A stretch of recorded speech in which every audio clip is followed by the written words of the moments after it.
የአርጀንቲና ደጋፊ ሆኖ የስፔን ጉዳይ በአፍንጫ ይወጣ ያሉት ጠቅላይ ሚኒስትር ቤንያሚን ኔታንያሁ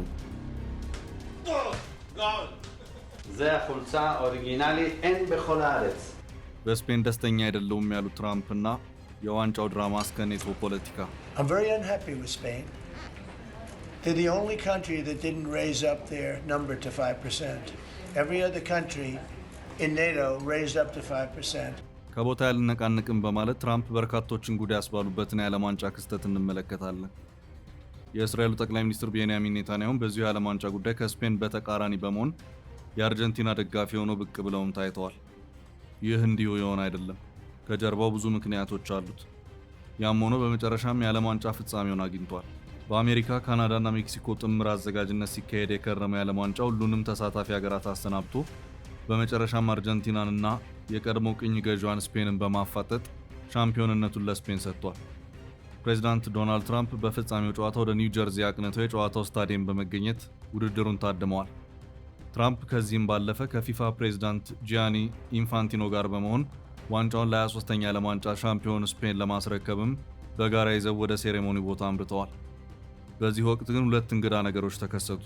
አንደኛው ትራምፕና ኢንፋንቲኖ ዋንጫውን ይዘው እየተጓዙ እያለ ተጫዋቾቹ ሲደርሱ የተወሰኑ ፊት ለፊት ያሉ ተጫዋቾች ከመቀመጫቸው መነሳት አለመፈለጋቸው ነበር።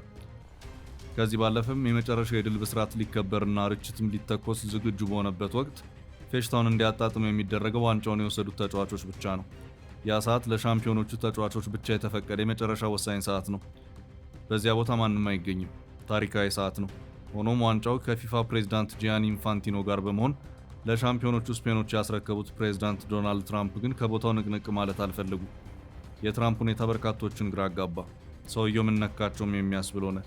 ጂያኒ ኢንፋንቲኖ አግባብተው ትራምፕ ከቦታው ዘወር እንዲሉ ለማድረግ ቢሞክሩም ትራምፕ የለም ምን ሲደረግ በሚል አይነት ስሜት ንቅንቅ አላሉ።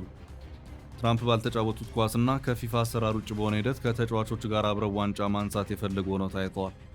በመጨረሻም በብዙ ትወታ ርችቱ ከተተኮሰ በኋላ ትራምፕ ለመሄድ የተገደዱበት ሁኔታ ተፈጥሯል።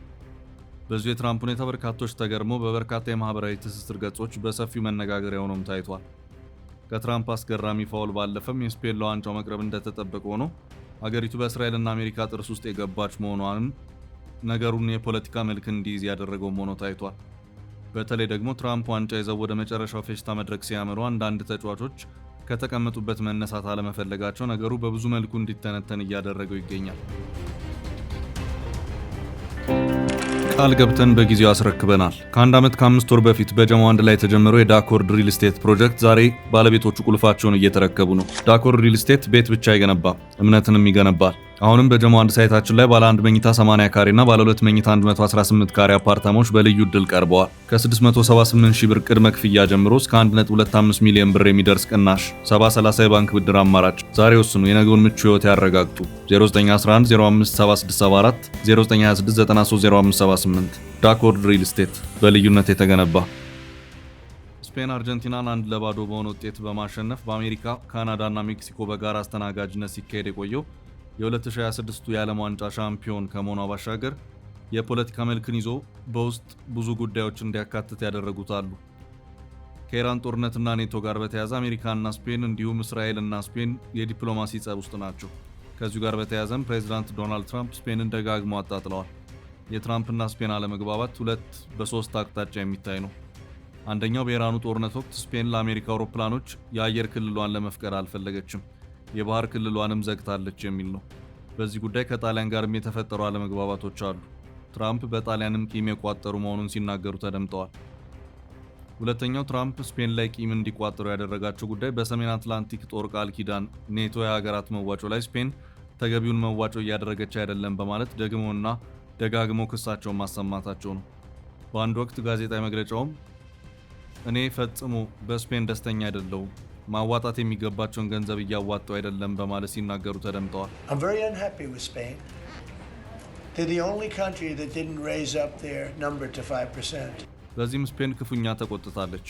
ከንግድና ታሪፍ ጋር በተያያዘ እንደዚሁም በስፔንና አሜሪካ መካከል ከባድ የሆነ አለመግባባት አለ።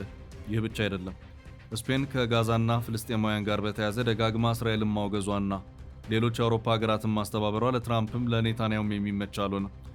በዚህ መልኩም ትራምፕ ዳግሞ ወደ ስልጣን ከመጡ በኋላ በአሜሪካና ስፔን መካከል ያለው ግንኙነት ክፉኛ ሻክሮ ቆይቷል። በዚህ መሃል ስፔን ለዓለም ዋንጫ ፍጻሜ ደረሰች። የዋንጫው ፍጻሜም ከሶስቱ አዘጋጅ ሀገራት መካከል በአሜሪካ የሚካሄድ ሆነ። የስፔኑ ጠቅላይ ሚኒስትር ፔድሮ ሳንቼዝም ወደ አሜሪካ አመሩ። በዚያም በኒው ጀርዚ ስታዲየም ቪአይፒ ክፍል ከትራምፕ ጎን በመሆን ሻምፒዮን የሆነውን ቡድናቸውን ጨዋታ ታደሙ። የእስራኤሉ ጠቅላይ ሚኒስትር ቤንያሚን ኔታንያሁና የስፔን ባለስልጣናትም እንደዚሁ በከባድ የዲፕሎማሲ ሰጥ አገባ ውስጥ የከረሙ መሆኑ የሚታወስ ነው። በአውሮፓና በእስራኤል መካከል የቀጠለውን የዲፕሎማሲ ግንኙነት መሻከር ተከትሎም ስፔን ህብረቱ ከእስራኤል ጋር ያለውን ግንኙነት በአፋጣኝ እንዲያቋርጥ እስከ መጠየቅም የደረሰች መሆኑ የሚታወስ ነው። ጥያቄውን ያቀረቡት የስፔኑ ጠቅላይ ሚኒስትር ፔድሮ ሳንቼዝ መሆናቸውን የእስራኤሉ አይ24 ከዚህ ቀደም ባሰራጨው ዘገባ ያመላከተ መሆኑ የሚታወስ ነው። ይህም በመሆኑ እስራኤላውያኑ በስፔን ላይ ቂም እንደቋጠሩ ነው። በዚህ መሃል አሜሪካ፣ ሜክሲኮና ካናዳ ያዘጋጁት የዓለም ዋንጫ ብቅ አለ። ይህ ብቻ ሳይሆን ስፔን ለፍጻሜ ያለፈች። ዋንጫውም ከሶስቱ አዘጋጅ ሀገራት መካከል በአሜሪካ ተካሄደ። በመሃል የእስራኤሉ ጠቅላይ ሚኒስትር ቤንያሚን ኔታንያሁ ብቅ አሉ። የኔታንያሁ መከሰት ከዓለም ዋንጫ ፍጻሜ ጋር የተያያዘ ነበር። ስፔንን አጥብቀው የጠመዱት ኔታንያሁ በፍጻሜው አርጀንቲና ማሸነፍ አለባት በማለት በምሽቱ ጨዋታ የአርጀንቲና ደጋፊ መሆናቸውን የሚያሳይ ተንቀሳቃሽ ምስል እንዲለቀቅ አደረጉ። ይህንኑ የኔታንያሁን የአርጀንቲና ብሔራዊ ቡድን ይዘውና ኳስ ሲጫወት የሚያሳይም ቪዲዮ በርካቶች ሲቀባበሉትም ታይተዋል። ከጀርባ የነበረው የሞቀውና የደራው ፖለቲካ ነበር።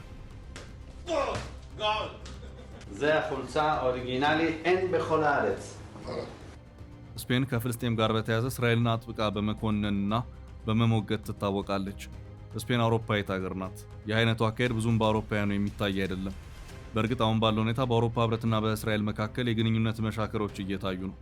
በተለይም ደግሞ ከፍልስጤም ጋር በተያያዘ ከዚሁ ጋር በተያያዘም ከተወሰኑ ጊዜያት ወዲህ በእስራኤልና በአንዳንድ የአውሮፓ ሀገራት መካከል ያለው ግንኙነት መሻከር እየታየበት ነው።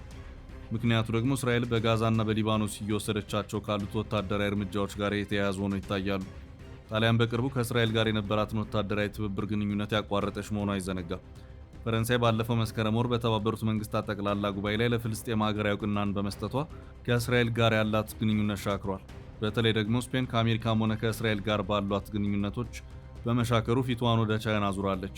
ጠቅላይ ሚኒስትር ፔድሮ ሳንቼዝ በቅርቡ ወደ ቤጂንግ አምርተው ሀገራቸው ስፔን ከቻይና ጋር ስለሚኖራት ቀጣይ የተሻሻለ ግንኙነት መክረዋል።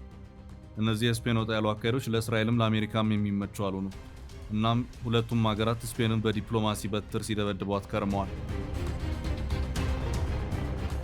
በርካቶች አርጀንቲናን ለጥቁር ከፍ ያለ ጥላቻ ያላቸው አክራሪ ዜጎች ያሉባት ሀገር ናት በማለት የኳስ ድጋፋቸውን ከዚሁ ጋር አያይዘው ሲነፍጓት ይታያል።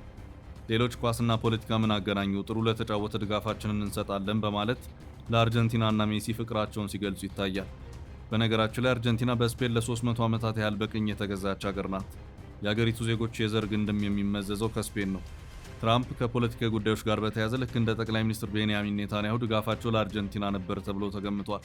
በነገራችን ላይ ትራምፕ በዚያው በአሜሪካ ኢንተር ማያሚ ክለብ ውስጥ የሚጫወተውና የ2025ቱን የሜጀር ሊግ ሶከር ዋንጫ አሸናፊ ሊዮኔል ሜሲን በዋይት ሃውስ ጋብዘው ክብር የሰጡበት ሁኔታ የነበረ መሆኑ የሚታወስ ነው። በእርግጥ በጊዜው ጥሪው ሜሲን ብቻ የሚመለከት አልነበረም። የ7 ጊዜ ባለን ዶር አሸናፊው ሊዮኔል ሜሲ የአሜሪካውን ኢንተር ማያሚ ክለብን ተቀላቅሎ ክለቡን ሻምፒዮን በማድረጉ በዋይት ሃውስ የተገኘው አንዱ የክለቡ ቡድን አባል በመሆን ነበር። እንደ አውሮፓውያን አቆጣጠር በ2023 ሲሆን ከፓሪስ ሴንት ጀርሜን ከወጣ በኋላ እንደለቀቀም በርካታ ክለቦች ናኛ ጋር ተጫወቱ የሚል ጥያቄን ዳጎስ ካለ ገንዘብ ጋር አቅርቦለት ነበር። ሆኖም አንዳንዶቹን ለክብር አይመጥኑም በማለት ሌሎችንም በተለያዩ ምክንያቶች ቀሪ አድርጎ በ2023 ለአሜሪካ ኢንተር ማያሚ ክለብ ፈረመ። ክለቡ ሻምፒዮንም መሆኑ ትራምፕና ሜሲ በዋይት ሃውስ ኢስት ሩም እንዲገናኙ ምክንያት ሆነ። ትራምፕ በዚያን ወቅት በዚያው በዋይት ሃውስ ባደረጉት ንግግራቸውም እንዲህ አሉ። ወንዱ ልጄ ዛሬ ምን አለ ይመሰላችሁ? ዛሬ በዋይት ሃውስ ማን እንደሚገኝ ታውቃለህ ሲል ጠየቀኝ። እኔ እኮ በቀን ብዙ ስራ ያለብኝ ሰው ነኝ። እኔም እኔ እንጃ አላውቅም ስል መለስኩለት። እሱም በቃ ልንገርህ ዛሬ በዋይት ሃውስ የሚገኘው ሜሲ ነው ሲል ፈጥኖ መለሰልኝ። Lionel Messi is, my son said, Dad, you know who's going to be there today? I said, no, I got a lot of things going on. He said, Messi. I said, really? He's a big fan. He's a big fan of yours. ትራምፕ በዚህ የነጩ ቤተ መንግስት ንግግራቸውም ይሄ ታላቅ ነገር ነው ስል መለስኩለት ሲሉም ነበር የተናገሩት። እናም ትራምፕ ከፖለቲካው ባሻገር ለአርጀንቲና ድጋፍ ቢሰጡ ሜሲ ለሀገራቸው ክለብ በመጫወቱ ከፈጠረባቸው የስነ ልቦና ቀረቤታም አንጻር ሊሆን ይችላል የሚል ግምት ተወስዷል።